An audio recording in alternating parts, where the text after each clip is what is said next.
All right, hello and welcome to another Expert Inside interview. My name is John Golden from Sales Pop Online Sales Magazine and Pipeliner CRM, and today I am joined by Dr. Britt Andreatta. How are you doing? I'm well. How are you? I'm doing excellently. And if you haven't heard of Britt, she brings over 25 years experience helping people and organizations rise to their potential. She's written a number of books, The Neuroscience of Learning, Creating a Culture of Learning Organization.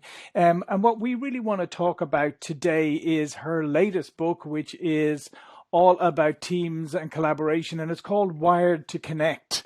And I'm fascinated to learn more about this because, yep, there you go, Wired to Connect. Perfect. Thank you, Britt.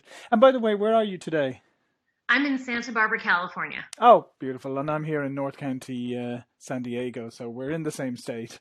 Uh, so what I wanted to talk about is, we talk and we focus a lot on teams and putting teams together and collaboration and all of that.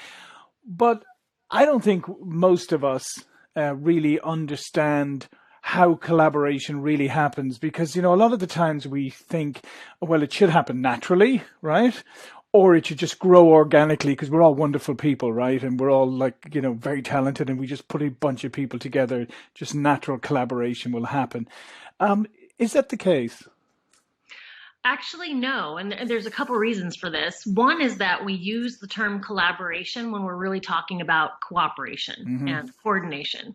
So I like to first start by helping people clarify that because when we work nicely together, we play nicely, or I do my part of the task and you do yours, that's cooperation. And it Right. needs a very different skill set. We need to have an agreed upon goal. I need to be clear about my part, you, your part, we do it. And the kind of skills we'll use are planning, efficiency, communication, executing, that kind of stuff. Collaboration is an act of co-creation. It's when we have been tasked to solve a problem, but we don't know how we're going to create it yet. We actually are all contributing, and whatever we're building is changed by the very nature of our contributions. And so it's this place of co-creation. It's also a place of tension because we're going to be kind of having differences of opinions or different values that we bring to it. And so for collaboration to really happen, you have to have the setting or the process in place for people to be able to build trust, respect each other, be creative. They feel safe enough to be creative. And in addition, they also have to be good at conflict resolution because conflict is going to be in there. So I think part of it is, we actually ask teams to go back and forth between cooperation and collaboration regularly, but we don't make it clear when they're doing what. And then you have to really give people the skill set and the environment to truly collaborate. Yeah, and that's an interesting distinction that you're making there because I mean we may look at teams that work very well together and we may say these guys collaborate fantastically, but from what you're saying is they may just cooperate fantastically and they're all doing their own thing, but they're not achieving breakthrough thinking, right? Because they're not having that creative conflict. Correct. Correct. And so you can have teams that are performing well and playing nicely together, and a lot of work gets done that way. But most organizations count on kind of these peak performing teams that are truly understanding how to innovate and collaborate. And that's actually a very rare thing to achieve. The good news is we're wired to work that way with others. Our brain is actually built to engage in those processes. But what happens is when we set up teams to work together, we inevitably harm their ability to collaborate early in those interactions. So if the team is, as we all know, groups kind of develop along stages, and it's in those first two stages that either safety, physical and emotional, psychological, is established, as well as a clear sense of purpose and what they're supposed to achieve together and how each person will contribute.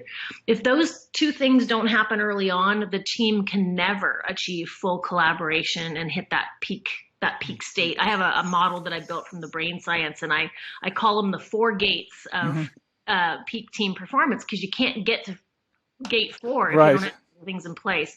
So what ends up happening is harm gets done in those first early stages, and the team, instead of moving into a healthy way of working together, they go into a type of dysfunction where they're not trusting each other, they're withholding information, they may not be leaning in and bringing their best work to the group.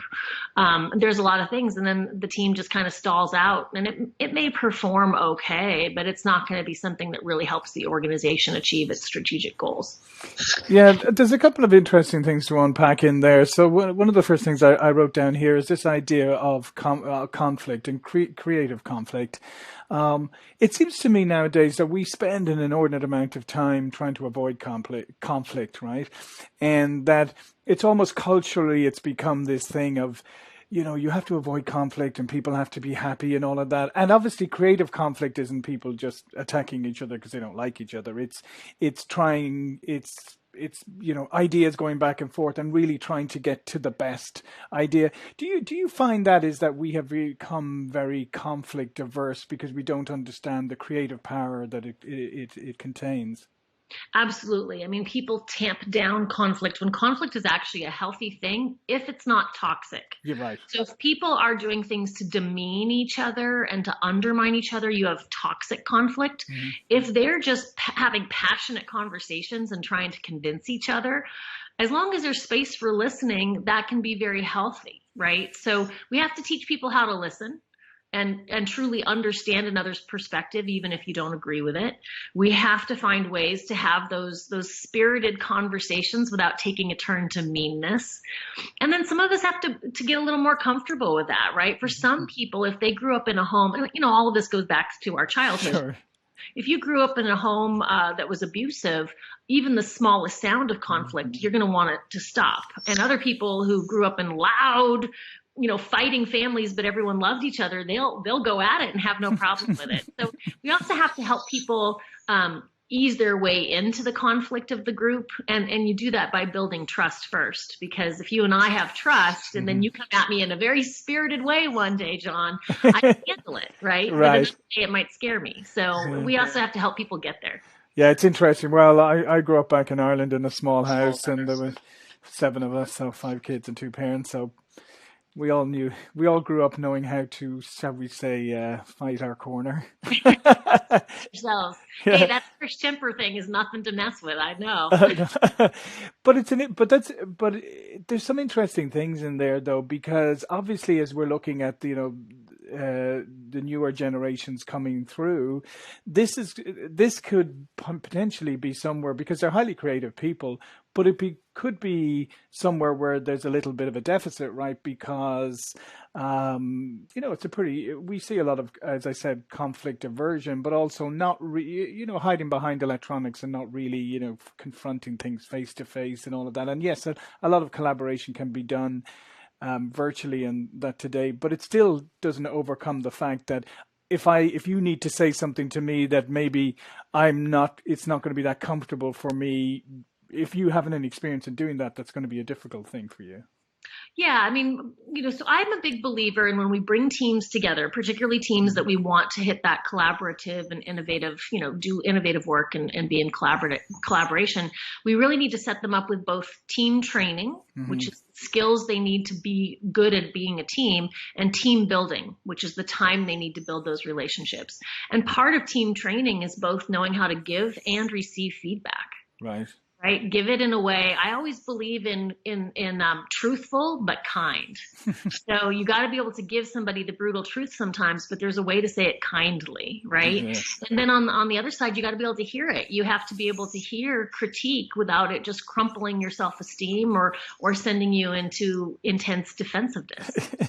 It's like that thing, they say, with couples, if you're going to deliver some, a difficult message, is to hold the hand of your partner while you're doing it, because it's a lot harder for them to get upset if you're physically holding their hand nicely, not like tightly, obviously. Gripping them. Not away, right? Yeah. So in your book, you talk about the brain science of groups and teams. Can you tell me a little bit more about that? What is the actual science and what's going on, neurologically within teams? Great question. So The good news is that when teams are in good shape, neuroscientists can absolutely see it on MRI machines. There's Right. three cool things that happen when a team performs well and has trust with each other. The first is neural synchrony. They start to not only have the same regions of the brain light up, but they are brain waves come into Wow. the brainwave patterns align. And in fact, there's a neural signature for different kinds of parts of the work. So when you're kind of debating options, that has a certain brainwave to it. When you're having conflict, it has a certain brainwave. But the team will come into neural synchrony, and you can see it. Another key signature is this. It's called sense of we. And that we have now become a thing that we know we're part of and we're in this together. There's this psychological shift that instead of it being a bunch of eyes in the room, we are a group. And then the third thing is a rhythm of team, which has to do with when groups work together, often how quickly they get into that neural synchrony state. And then if something disrupts it, how quickly they get back into it. So there's this rhythm of team thing. The good news is that happens with the group. The bad news is there's prerequisites. And the requisites is the people have to feel safe with each other. And so if you've got someone in the group who's particularly aggressive, or if someone is harassing somebody on the side and no one knows it, the minute one person on the team doesn't feel safe, the team collectively is now hobbled and cannot achieve its full potential. Yeah, that's fascinating, because there's a few things that you mentioned there and throughout the conversation. As one is, trust, and you're saying, building safety. And one of the things I noticed in your work is this idea of we don't come to a team pure, right? We come with some unconscious bias, as you said, with our upbringings, whatever it is, with our experience of conflict or not of conflict, or avoiding conflict, whatever it is. So there's a lot of these things. So how do you, number one, how do you recognize unconscious bias? Well, that's kind of a trick question, Yeah, right? no, it is. It's a bit of I realize it's a bit of an oxymoron. We don't, because it's unconscious. So how we manage unconscious bias is that we can train ourselves to look for signs. So some signs is if we are internally uncomfortable or super comfortable, like that place where, I just preferred this candidate better than the other one. Well, why? What was that about, right? If we're if we're feeling really critical or judgmental, that's kind of a sign. So what we can do is we can look for signs that it might be at play. We also, as a group, can become sensitive to what are the common areas for unconscious bias. That's really regional. So in the United States, that's very much around race. It's in place for gender. It's in place for sexual orientation, right? And in different parts of the world, which group is considered kind of the normal, or the group that's in power or not marginalized versus the marginalized group. So you can start to become sensitive to where you should pay attention. And then more importantly, we can put things in place to protect against it, right? Because if not everyone is conscious or tuning in, what you want to do is have things like a blind hiring process. So you don't know people's ethnicity or gender, that kind of stuff going in. Your hiring standards, using really standardized criteria that are clearly defined so that everyone is judged according to the same criteria. Those are all things we can do. And then, because we do come from the society we're raised in, we can all work on intentionally challenging and unlearning stereotypes. Right.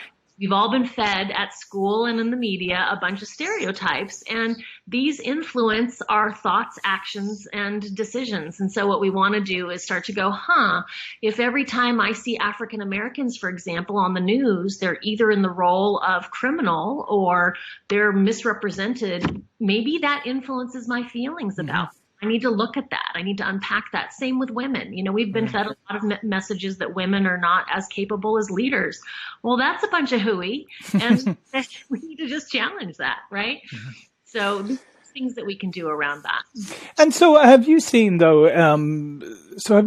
where teams that are, more diverse maybe in their makeup, can be more creative and collaborative than teams that maybe are homogenous or have a single maybe a single viewpoint or a regional makeup or whatever? Yeah. So there's two things I want to say here. Absolutely, diversity yields better decisions, better products, better everything, right? Mm-hmm. You've got more points of view. And so diversity, when you truly embrace it, it means people are going to have some discomfort. They're Right. going to Mm-hmm. be around folks that maybe challenge them or ideas or perspectives that aren't comfortable for them. So then of course we have to put in place the team training and the team building so that they have the skills and the conflict skills to manage it. But the most important thing that can happen is that the leader says, we're all part of a we. Mm-hmm. So what's interesting is that our brains naturally sort for us versus them. Right.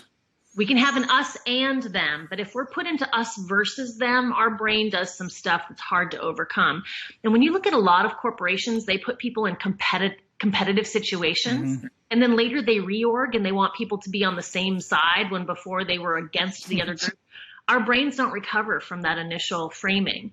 So leaders have to be really careful. You definitely don't want to go to us versus them. If you have an us and them, it's a little bit better. But ideally, when you say, we're all part of team whatever, team this company, team this project, the brain naturally then can start to see the other members of the team, even if there's major physical and philosophical diversity. Our brains can see us as part of the same group. Yeah, it's interesting, and I just wonder too. Is it to your point? Is it then when that you have to be careful that when those periods of conflict or stress or whatever come about, that we don't immediately retreat into, well, that's just happening because I'm the only Irish person on the team. Yeah, I mean, I think it's two things. If teams are set up for success from the beginning, and I really believe in investing in time in person, our brains do more with in-person interactions than just on a screen. And we help people build trust and skills, then that will overcome miscommunications or conflicts. However, we can't ignore the fact that people do discriminate against each other and do harass each other. And so we also have to start to believe people when they say it's happening to them. Right. A person can recover from it happening to them if people around them believe them and if the issue is addressed. And so that's the other thing is anyone who's leading a team, if someone comes to you and says that they're not comfortable or that something happened, if you turn a blind eye, you may ignore the issue, but your team is now never going to achieve true collaboration or innovation. Right. Period. Because it comes back to that all important trust issue, right? Because they're not going to trust that you're really that you really have everyone's interest at heart. The other thing. Can I add one more thing too? It's important to realize this is not about being liked. Sure. Everyone doesn't have to be popular or liked by the group. They have to feel valued. They have to feel like their contribution makes a difference and is valued or respected by the group. If that's in place, you're good. So it's not about being popular, having everyone sing Kumbaya. I always make sure that that's clear. And I'm glad you raised that point, actually, because I'm going to talk to that one first. I'm glad you raised that point because, again, I mean, I think this has become kind of just permeated our culture now, and it permeated business and the way is this idea of that it's all about being liked and being happy, right? That you should be happy every day in your work, which is nonsense, right? I mean, we all have stuff to do that if the 10% of our job that we love is worth the 90% or whatever, it's 70% that you don't love, then that's fantastic. But this idea of being happy all the time, being liked, and you can't really achieve breakthrough with everybody worrying about everybody being happy all the time, can you? No. And so part of the model that I've come up with has to do with purpose rather than happiness. Right. Purpose is actually deeper and more meaningful. And if you feel like you're contributing to something that is purposeful or has meaning to you, that's what matters. This thing around being liked, no, you don't have to be liked, but you have to feel safe. You have to feel physically safe, which when I started doing the research, I was astounded by some of the data at how much workplace violence and workplace bullying actually exists. A lot of people don't feel safe. And then in addition, there's that psychological safety that you're not going to be excluded or marginalized because you had a viewpoint that was different or you challenged your boss or whatever. And so it means that we're all going to have to become, more flexible, a little more tolerant, listen to each other more, and find ways to respect each other even when we don't agree. And honestly, this is playing out on the big stage right now. I was going to say, if I could just take that clip on its own and just send that to everybody, regardless of where they sit on the political spectrum right now, and just say, for goodness sake, if everybody could just dial it back a little bit and be able to deal with the fact that that's the beauty of the world, is we're not the same. Yeah, and if I could say just a little bit more on that, recently members of the party say that if they go and extend a hand across the aisle, it means death with their own constituents. Then that means that us, the voters, and remember, most people don't vote still, those of us who vote, we really have to start to tell our leaders that we do expect them to work collaboratively and to find the places of common interest.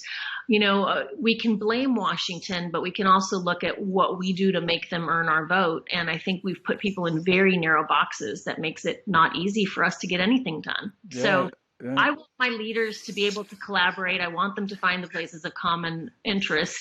And I think we need to all ask for what we want to see. Yeah. And I would like, if people are going to spend 30 billion on an election, I would like to see that 29 billion of that is not spent on negative campaigning. Yeah. But one last thing that I just wanted to ask you about here is motivation, right? So when you have a group of people in a team, you can have a common goal and all of that, but individuals have different motivations, right? So how do you harness and reconcile that and make sure that they're not at odds with each other? Well, two things. When a group is brought together and the purpose is identified, I think it's really important for the team leader to make sure that everyone can see how they're going to contribute. Because as long as people feel like they can make a meaningful contribution or they can bring their strengths to the project, that's the most important piece. So you have to make sure that aspect of people's different motivations is addressed. If you've got someone who's got a skill or a motivation that has no place in this project, what are you going to do with them? They're not going to feel like they can contribute, and then they're going to be scurrying around trying to find ways to influence it, and maybe not in the healthiest ways. So you have to be thoughtful about who you bring to a team and making sure that each person's role is clear to them and the rest of the group. The second thing you have to do is make sure you appoint team leaders who are good at creating environments for collaboration. This is one of the biggest mistakes organizations make. Who typically is the team leader is the rock star performer. Right. And this person then uses the team to achieve their vision. The best team leaders have what's known as collaborative intelligence, and they create the environment which brings out the best in everyone else and facilitates people in collaborating. So we have to change who we look for and appoint to these roles, and also what training they get. And then, the third critical element here is the team has to be held accountable as a unit. And we fall apart on this all the time. We say, okay, people, we're bringing you together and it's going to be hard and you got to achieve this thing. And supposedly you're all in it together, but at the end of the day, we do your performance reviews separately. So I'm an advocator that, when you think about the NBA, and the NBA championships, it's not like some of the players get a ring. You either all get a ring or none of you get a ring. Yeah, that's true. Yeah. Professors learned this a long time ago. If you assigned a group project, you had to say, all of you will get the same grade. Otherwise, the group will just splinter. So at work, we got to do the same thing. We at least need to have a percentage of people's performance review reflect their teamwork. So if you and I are on a team and let's say 30% of the work we do for the company is team-based, 30% of my performance review needs to be a team score. And John, you and I get the same score. If we succeed with the project, we get the great score. And if we bombed the project, we get the same score. That's the only thing that's going to hold people together through the difficulty of conflict and challenge and working in some of these environments. So you really have to find ways to hold people accountable as a unit. Yeah, and that is going to promote kind of, self-management group, that group dynamic of self-management. Absolutely. There has to be some skin in the game, or else people will, the minute it gets hard, I'm just going to focus on performing my best so I get a good review. And that's not necessarily what's best for the team or the project.